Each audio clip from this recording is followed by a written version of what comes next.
Hi guys, magandang araw po sa inyong lahat. Ito naman pong kaibigan News Chick. Sa video natin ngayon, we would like to report and congratulate Miss Alex Ayala for being a champion in WTA 125 Guadalajara Open.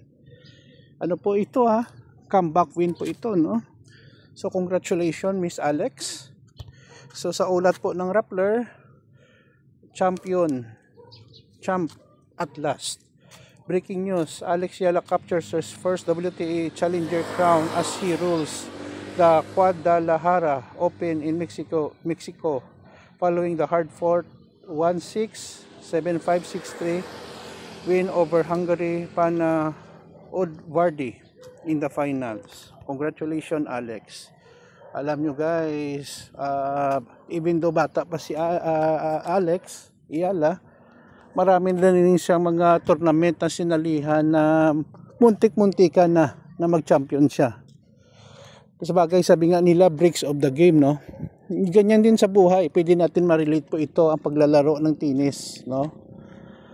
Most of the time, talo tayo. Hindi naman palagi na first time mo, mag-champion ka na agad. So may mga pagsubok, no, na dumadaan din sa buhay natin na ganon. Pero ako guys, bilang inyong content creator, naniniwala ako guys na ang mga problema, no, mga challenges na dumarating sa buhay natin ay malalampasan natin basta wag lang tayo susuko. Hindi naman siya permanente, nandyan Time will come, ang problema ay kusang mawawala, no, sa ating buhay. Wag lang tayo mawala ng pag-asa at manalangin. Ibang tao kasi iba din ang takbo ng kanilang mga pag-iisip, madali silang magsumuko, no? Iba nag-suicide.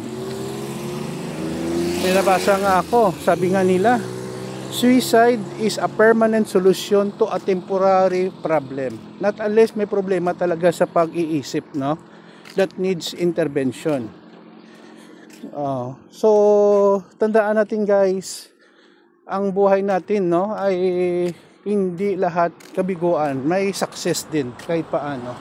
Basta gawin natin ang lahat, wala lang tayong tinatapakan na tao, at manalangin po tayo kay Lord. Nagabayan po tayo sa araw-araw nating ginagawa sa buhay, no. So ito guys, no, nakita natin 1-6, no. Kung tignan mo parang wala ng pag-asa. Kung nanalo ang kalaban ni Alex na si Pana sa second set, wala na. Talo na siya. So, hindi siya nawala ng pag-asa at naipanalo niya ang laro, no?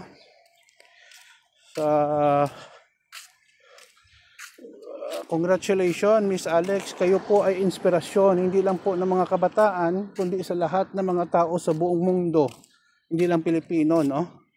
Kasi karamihan sa atin, kung Pilipino lang daw, nagbibigay ng inspirasyon, no? Lahat, no, lahat ng mga tao sa buong mundo, no, mahilig sa tennis or wala, ay inspirasyon po ito, no, na tuloy-tuloy lang po sa buhay. Time will come ay mananalo din tayo sa laban, no, kung ano man ang laban na hinaharap natin sa ating buhay, maliit man o malaki. Once again, congratulations Miss Alex Ayala, champion po sa WTA challenges, no, championship. Please like, share, and huwag kalimutan mag-subscribe sa channel ko. Maraming salamat po sa inyong walang sawang panonood at suporta guys. Kung wala kayo, wala din ang channel na ito. Minsan doon na nawalan din ako ng pag-asa kasi